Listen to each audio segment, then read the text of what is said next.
ओम शांति। आज हम 10 दिसंबर 84 की अव्यक्तवाणी सुनते हैं।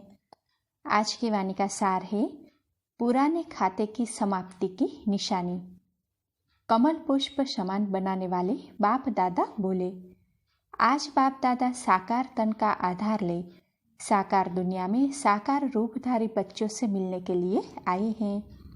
वर्तमान समय के हलचल की दुनिया अर्थात दुख के वातावरण वाली दुनिया में बाप दादा अपने अचल अडोल बच्चों को देख रहे हैं। हलचल में रहते न्यारे और बाप के प्यारे कमल पुष्पों को देख रहे हैं। भय के वातावरण में रहते निर्भय शक्ति स्वरूप बच्चों को देख रहे हैं। इस विश्व के परिवर्तक बेफिक्र बादशाहों को देख रहे हैं। ऐसे बेफिक्र बादशाहों जो चारों ओर के फिक्रात के वायुमंडल का प्रभाव अंश मात्र भी नहीं पड़ सकता है। वर्तमान समय विश्व में मेजोरिटी आत्माओं में भय और चिंता, यह दोनों ही विशेष सभी में प्रवेश है।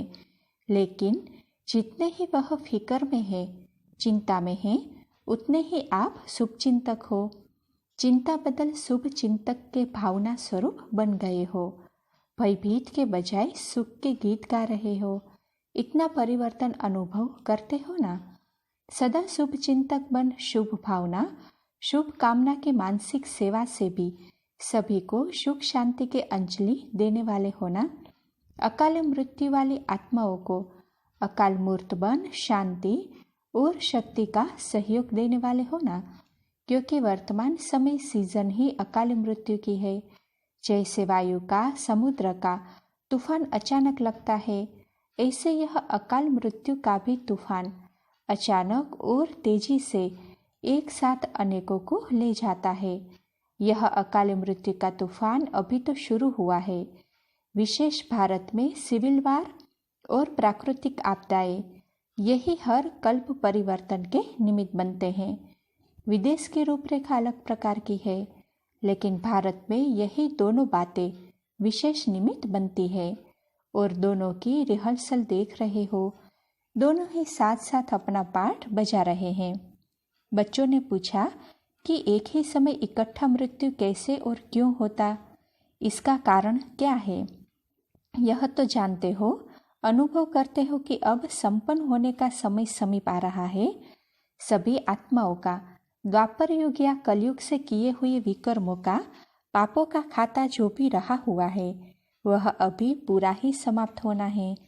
क्योंकि सभी को अब वापस घर जाना है।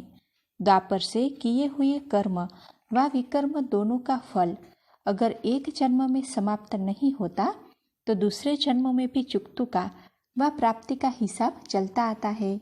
लेकिन अभी लास्ट समय है और पापों का हिसाब ज़्यादा है।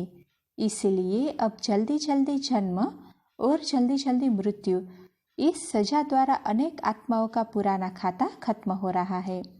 तो वर्तमान समय मृत्यु भी दर्दनाक और जन्म भी मेजोरिटी का बहुत दुख से हो रहा है। न सहज मृत्यु न सहज जन्म है। तो दर्दनाक मृत्यु और दुखमय जन्म, यह जल्दी हिसाब किताब चुकतू करने का साधन है। जैसे इस पुरानी दुनिया में चींटियाँ चींटे मच्छर आदि को मारने के लिए साधन अपनाए हुए हैं। उन साधनों द्वारा एक ही साथ चींटियाँ व मच्छर व अनेक प्रकार के कीटाणु इकट्ठे हो विनाश हो जाते हैं ना। ऐसे आज के समय मानव भी मच्छरों चींटियों सदस्य अकाल मृत्यु के वश हो रहे हैं।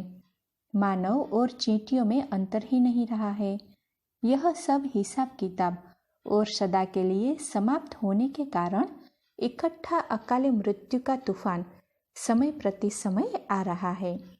वैसे धर्मराजपुरी में भी सजाओं का पाठ अंत में नूंधा हुआ है। लेकिन वह सजाएं सिर्फ आत्मा अपने आप भोगती और हिसाब किताब चुकतू करती है। लेकिन कर्मों के हिसाब अनेक प्रकार में भी विशेष 3 प्रकार के हैं।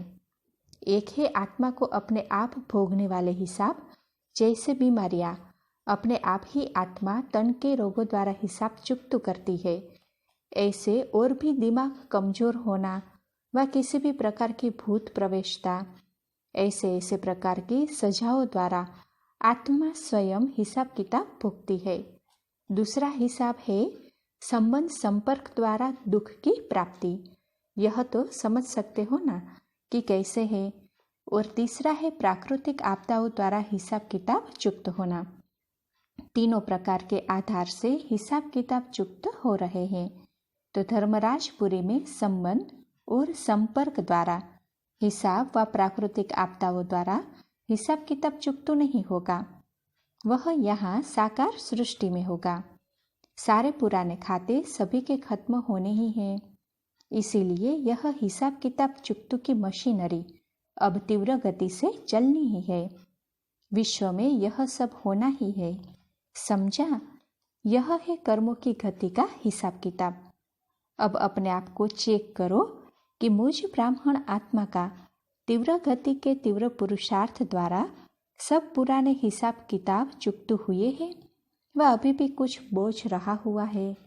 पुराना खाता अभी कुछ रहा हुआ है व समाप्त हो गया है। इसी की विशेष निशानी जानते हो? श्रेष्ठ परिवर्तन में व श्रेष्ठ कर्म करने में कोई भी अपना स्वभाव संस्कार विघ्न डालता है व जितना चाहते हैं, जितना सोचते हैं उतना नहीं कर पाते हैं, तो यही बोल निकलते हैं व संकल्प मन में चलते हैं कि न चाहते भी पता नहीं क्यों हो जाता है, पता नहीं क्या हो जाता है। वह स्वयं की चाहना श्रेष्ठ होते, हिम्मत उल्लास होते भी परवश अनुभव करते हैं। कहते हैं ऐसा करना तो नहीं था, सोचा नहीं था, लेकिन हो गया। इसको कहा जाता है स्वयं के पुराने स्वभाव संस्कार के परवश, व किसी संग दोष के परवश, व किसी वायुमंडल वाइब्रेशंस के परवश। यह तीनों प्रकार के परवश स्थितियाँ होती है। तो न चाहते हुआ ना, सोचते हुए न होना, व परवश बन सफलता को प्राप्त न करना, यह है निशानी पिछले पुराने खाते के बोझ की।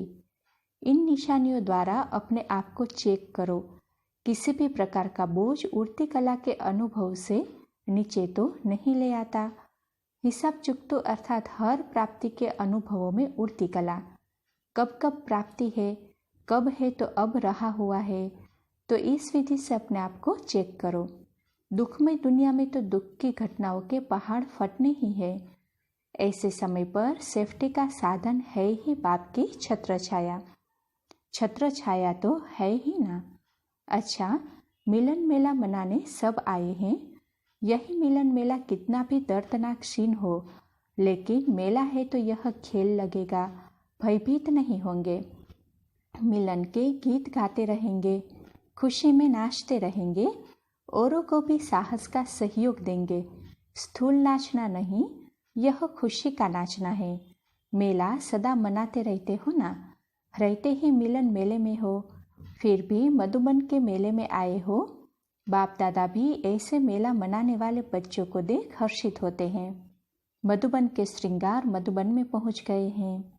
अच्छा, ऐसे सदा स्वयं के सर्व हिसाब किताब चुकतू कर औरों के भी हिसाब किताब चुकतू कराने के शक्ति स्वरूप आत्माओं को सदा दुख दर्दनाक वायुमंडल में रहते हुए न्यारे और बाप के प्यारे रहने वाले रूहानी कमल पुष्पों को, सर्व आत्माओं को, शुभ चिंतक रहने वाली श्रेष्ठ आत्माओं को बाप दादा का याद प्यार और नमस्ते। टीचर्स बहनों से सेवाधारी है, टीचर्स नहीं। सेवा में त्याग समाई हुई है। सेवाधारी बनना माना खान के अधिकारी बनना। सेवा ऐसी चीज़ है जिससे हर सेकंड में भरपूर ही भरपूर, इतने भरपूर हो जाते जो आधा कल खाते ही रहेंगे। मेहनत की जरूरत नहीं। ऐसे सेवाधारी, वह भी रूहानी सेवाधारी, रूह की स्थिति में स्थित हो, रूह की सेवा करने वाले, इसको कहते हैं रूहानी सेवाधारी। ऐसे रूहानी सेवाधारियों को बाप दादा सदा रूहानी गुलाब का टाइटल देते हैं। तो सभी रूहानी गुलाब हो जो कभी भी मुरझाने वाले नहीं, सदा अपनी रूहानियत की खुशबू से सभी को रिफ्रेश करने वाले। सेवाधारी बनना भी बहुत श्रेष्ठ भाग्य है। सेवाधारी अर्थात बाप समान। जैसे बाप सेवाधारी है, वैसे आप भी निमित्त सेवाधारी हो। बाप बेहद का शिक्षक है। आप भी निमित्त शिक्षक हो तो बाप समान बनने का भाग्य प्राप्त है। सदा इसी श्रेष्ठ भाग्य द्वारा औरों को भी अविनाशी भाग्य का वरदान दिलाते रहो। सारे विश्व में ऐसा श्रेष्ठ भाग्य बहुत थोड़ी आत्माओं का है। इस विशेष भाग्य को स्मृति में रखते समर्थ बनाते रहो, उड़ाते रहो। सदा स्व को आगे बढ़ाते औरों को भी आगे बढ़ाओ। अच्छा, ओम शांति।